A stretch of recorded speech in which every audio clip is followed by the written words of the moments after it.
In previous class, we have discussed the problems related to agriculture in India.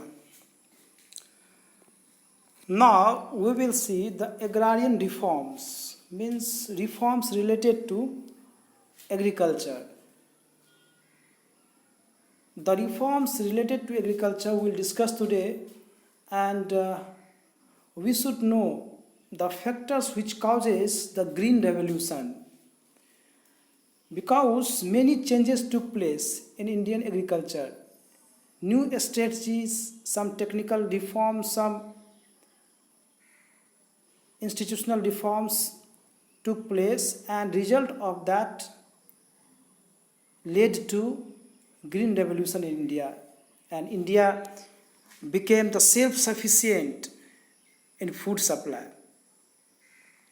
So that agrarian reforms or agricultural reforms we are going to discuss today. So to solve the problems of Indian agriculture, the government has taken a series of reforms since independence. And these reforms can be categorized into two types. Now, whatever reforms took place, we have categorized these reforms in two categories. One is technical reforms or new agricultural strategy. So whenever it is asked either technical reforms or new agricultural strategy, both are same thing.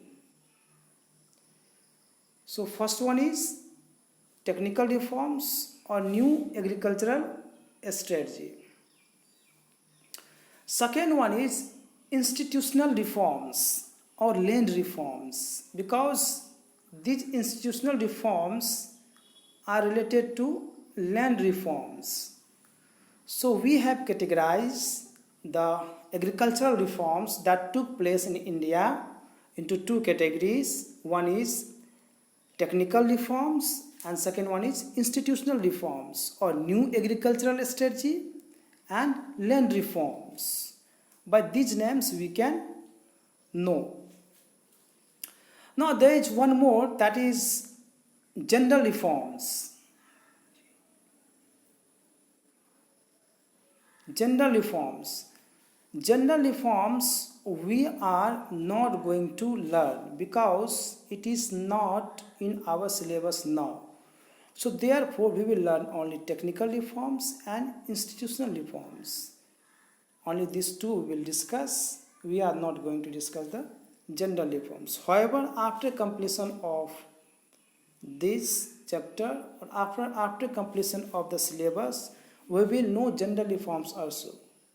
For our knowledge, not with the view of examination, for our knowledge, for our understanding, we will discuss general reforms also.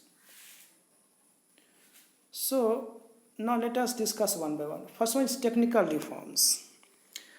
Technical reforms are the reforms related to technologies or techniques of agricultural production. Now technical reforms, from the name itself, we can understand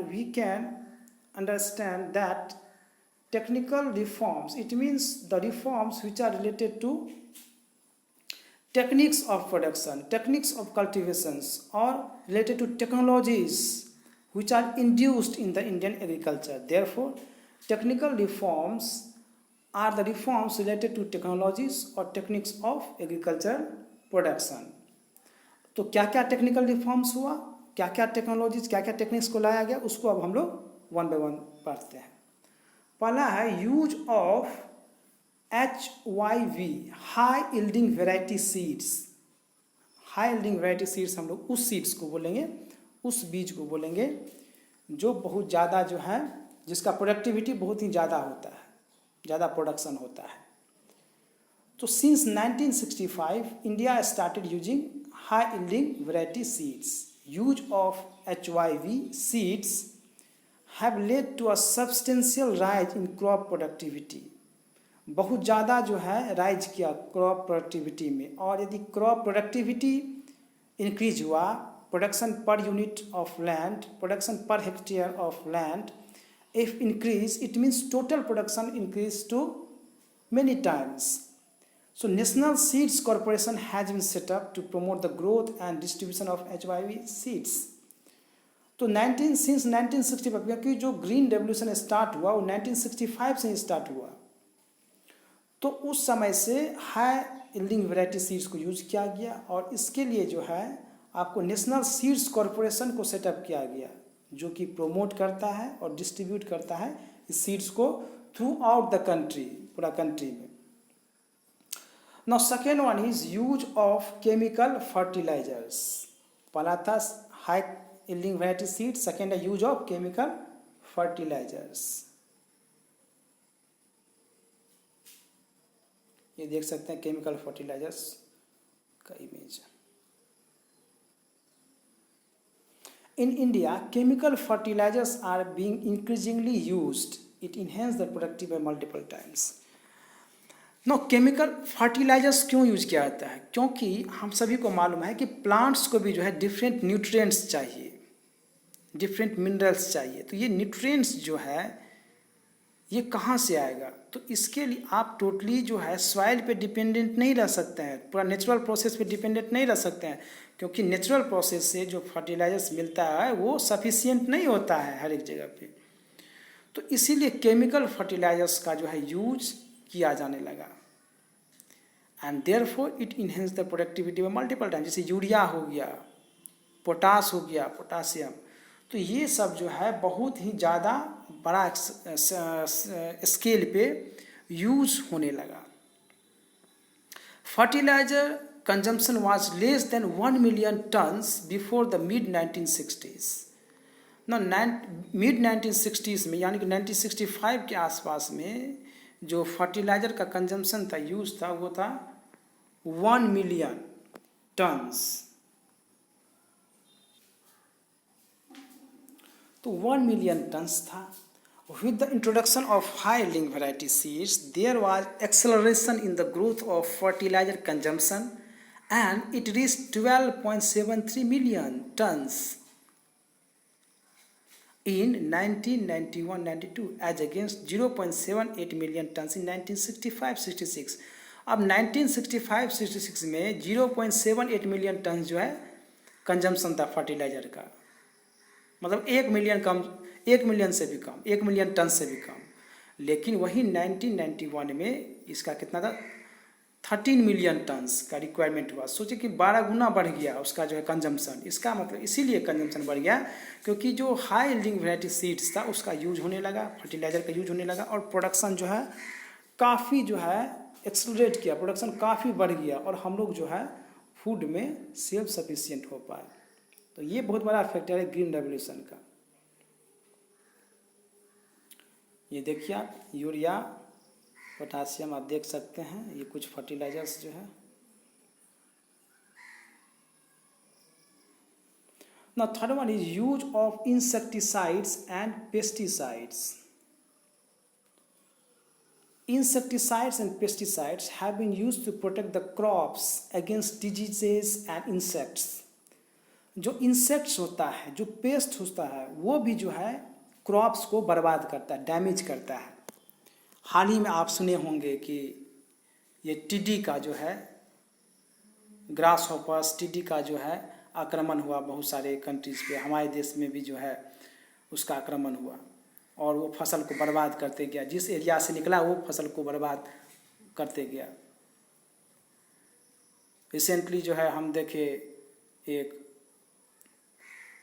news में बता रहा था कि उसका जो एक दल होता है, एक ग्रुप जो होता है, वो 8 किलोमीटर से 10 किलोमीटर लंबा जो है उसका ये रहता है, ग्रुप रहता है, झुंड रहता है.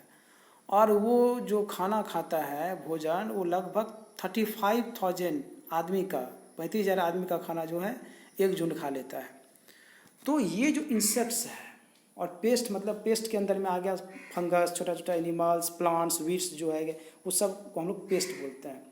और इंसेक्टिसाइड्स एक टाइप का आपको पेस्टिसाइड्स है. पेस्टिसाइड्स में जो इंसेक्ट भी आ जाता है. So insecticides and pesticides have been used to protect the crops against diseases and insects. Central integrated pest management centers and many other institutions have been established to protect the plants. और बहुत सारे जो integrated pest management centers हैं India में establish किया गया इसको बचाने के लिए. Next one is scientific farm management practices. Scientific farm management practices ये आप देख सकते हैं। It has been now focusing on scientific methods of cultivation as against the conventional farming. Scientific farm management practices का मतलब ये हुआ कि जो ऑर्थोडॉक्स जो कन्वेंशनल फार्मिंग था उसके जगह पे उसको चेंज करके जो साइंटिफिक मेथड्स है, जो मॉडर्न मेथड्स है, उस पर कल्टीवेशन करने पे फोकस किया गया। अब यहाँ देखिए, pesticides are chemicals that may be use to kill fungus, bacteria, insects, plant diseases, snails, slugs और वीड्स एमॉन्ग अदर्स। जबकि इंसेक्टिसाइड्स क्या होता है? Are a type of pesticide, ये भी एक टाइप ऑफ पेस्टिसाइड ही है, that is use to specifically target and kill insects. Insecticides का जो मेन टारगेट होता है इंसेक्ट होता है केवल, जबकि पेस्टिसाइड्स का इंसेक्ट के अलावा जो छोटा छोटा बैक्टीरिया, फंगस है, जो प्लांट है, वो सब, जो वीड्स है, जो अनवांटेड प्लांट्स है, वो सबको ख़त्म करता है। Some insecticides include snail bait, ant killer and wasp killer. तो ये वास्प मतलब होता है जो हम लोग एक इंसेक्ट जानते हैं, जो जिसको हम लोग बिरनी बोलते हैं, येलो कलर का होता है, जो उसको मारने के लिए इसका यूज किया जाता है। साइंटिफिक मेथड्स रिलेट टू, अब साइंटिफिक मेथड्स में क्या क्या चीज़ आता है? Selection of crops and quality, crops का सिलेक्शन, कौन सा क्रॉप्स होना चाहिए, उसका क्या क्वालिटी है। Soil test and its preparation, soil test की सॉइल जो है वो सूटेबल है या नहीं है पार्टिकुलर क्रॉप्स के लिए, यदि नहीं है तो उसको बनाया जाता है, उसमें जो है फर्टिलाइजर्स मिलाया जाता है। रोटेशन ऑफ क्रॉप्स, क्रॉप्स को सही ढंग से रोटेट करना कि साल में जो है कब कौन सा क्रॉप्स लगाना है, कौन सा नहीं लगाना है। सिलेक्शन ऑफ सीड, एक अच्छा क्वालिटी का सीड्स का selection. Use of fertilisers, use of technology, it is. ये सभी जो है साइंटिफिक मेथड्स के अंदर में ये सब आता है। There are 3 central universities, 4 deemed universities and 64 state agricultural universities in India which are doing research work.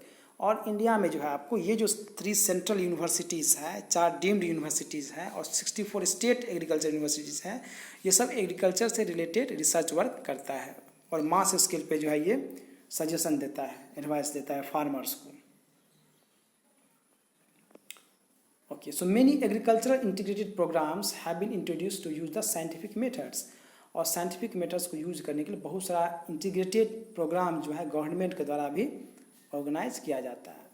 यहाँ पे एक देख सकते हैं स्टेट एग्रीकल्चर यूनिवर्सिटी है, ये है बिरसा एग्रीकल्चरल यूनिवर्सिटी रांची झारखंड का है। तो ये आप एग्जाम्पल भी जो है आप ले सकते हैं। Now next one is mechanised. Mechanised means of cultivation, इसका मतलब मशीन्स का यूज करना। कल्टीवेशन में जो है, खेती में जो है मशीन्स का यूज करना, मॉडर्न टेक्नोलॉजीज को यूज करना। Government took many initiatives to promote the use of machines in cultivation to enable the small farmers to buy agricultural machines. Cheap credit facilities are provided by different institutions, for example cooperative societies, regional rural banks, commercial banks and self-help groups. Agro industries corporations have been set up for this purpose. Now जो छोटा छोटा farmers है, आपको मालूम है कि जो farmers के पास कम लैंड है, जो स्मॉल होल्डिंग्स करता है, उसको मॉडर्न टेक्नोलॉजी को यूज करना बहुत ही टफ होता है, क्योंकि उसके पास पैसा नहीं रहता, उसके पास उतना जो है इनकम नहीं रहता जिससे कोई इन्वेस्ट कर सके। तो गवर्नमेंट जो है उसके लिए आपको चीप लोन देता है, मतलब बहुत ही कम रेट ऑफ इंटरेस्ट में जो है उस लोन दिया जाता है स्मॉल फार्मर्स को, छोटा फार्मर्स को। उसके अलावा कोऑपरेटिव सोसाइटीज़ द्वारा, जो रीजनल रूरल बैंक्स जो ग्राम में खुला, जैसे ग्रामीण बैंक्स होता है, कॉमर्शियल बैंक्स जो हो गया, सेल्फ हेल्प ग्रुप्स हो गए, जैसे आजीविका ऐसा सेल्फ हेल्प ग्रुप जो है। तो ये सब जो है बहुत सारे इंस्टीट्यूशन जो इंडिया में है जो चीप रेट पे जो है लोन प्रोवाइड करता है स्मॉल फार्मर्स को। कभी कभी जो है गवर्नमेंट जो है लोन को माफ़ भी कर देता है फार्मर्स के लिए। So agro industries corporations have been set up for this purpose, और एग्रो बेस्ड इंडस्ट्रीज जो है उसके लिए कॉरपोरेशन जो है वो सेटअप किया गया है आपको डिफरेंट स्टेट्स में। तो ये सब जो है all these things that we have learned are related to the technical reforms or new agriculture strategy. तो इसको आप लोग, I hope you have understood, और नेक्स्ट क्लास में हम लोग देखेंगे इंस्टीट्यूशनल रिफॉर्म्स और लैंड रिफॉर्म्स। Thank you.